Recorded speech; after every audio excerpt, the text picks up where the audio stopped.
हरिओम.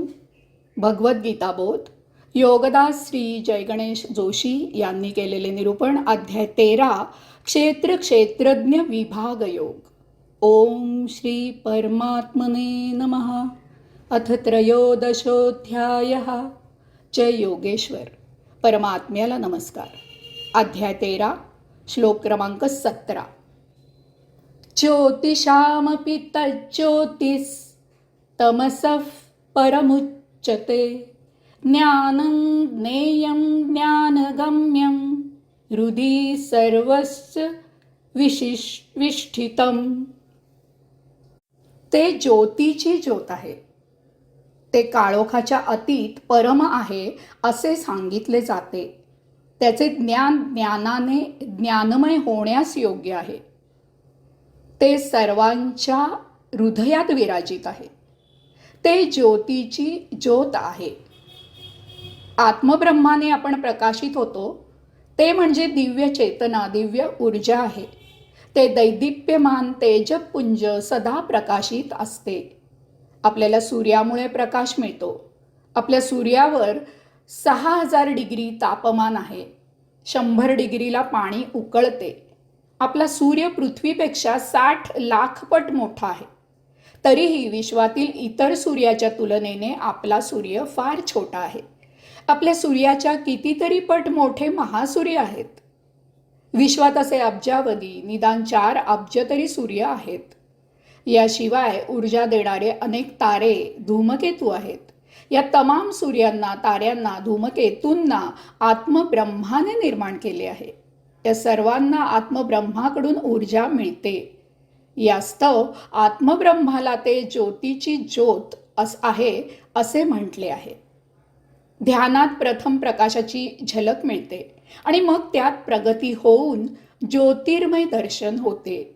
त्यानंतर जेव्हा साक्षात्कारी दर्शन होते तेव्हा हजारो सूर्य एकदम प्रकाशित झाल्यासारखी दिव्य तेजोमय अनुभूती मिळते. ते काळोखाच्या अतीत परम आहे असे सांगितले जाते. भगवंत श्री सांगत आहेत की आत्मब्रह्मतत्व काळोखाच्या अतीत परम आहे असे सांगितले जाते.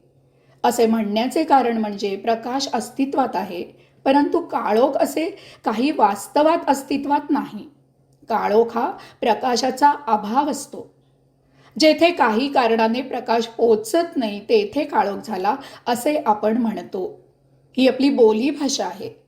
प्रकाश कृत्रिमरित्या तयार करता येतो, कारण मुळात तो अस्तित्वात आहे, परंतु काळोख कृत्रिमपणे तयार करता येत नाही, कारण मुळातच तो उपलब्ध नाही. काळोखात कृत्रिम प्रकाशाचा झोत फेकता येतो, परंतु प्रकाशात कृत्रिम काळोखाचा झोत फेकता येत नाही. बोलीभाषेत काळोख असा शब्द वापरला जातो. त्यामुळे या श्लोकात तसे सांगितले आहे असे म्हटले आहे. आत्मब्रह्मतत्वाला परम म्हटले आहे, कारण ते प्रकाशाचा परम मूळ स्रोत आहे.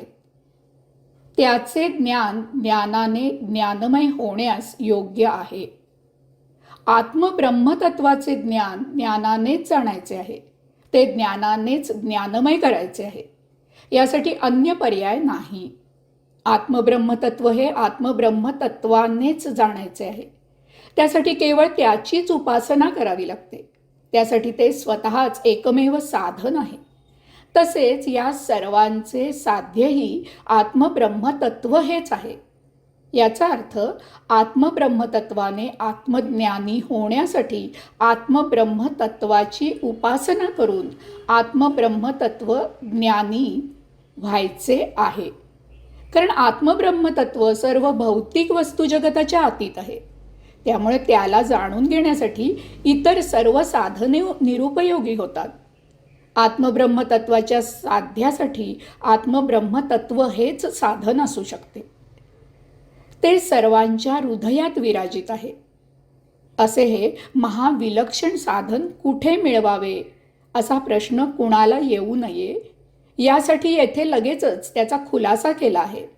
आत्मब्रह्मतत्व सर्व सजीवांच्या हृदयात विराजित आहे. त्याचा शोध स्वतःच्या अंतःकरणात उतरून करावा. ते सर्वांना स्वतःतच उपलब्ध आहे. ते सर्वांना स्वतःतच उपलब्ध आहे. यासाठी कुठेही जायची आवश्यकता नाही. आपण स्वतः साधक आहोत. साधकाजवळच साधन आहे. मन साध्यासाठी मग साध्यासाठी साधनेसाठी उशीर कशाला? हे जाणण्याची बौद्धिक कुवत केवळ मानवी देहातच आहे. यास्तव मानवी देहाची महती ओळखावी. मानवी जन्म दुर्मिळ आहे, त्याचा सुयोग्य वापर करावा.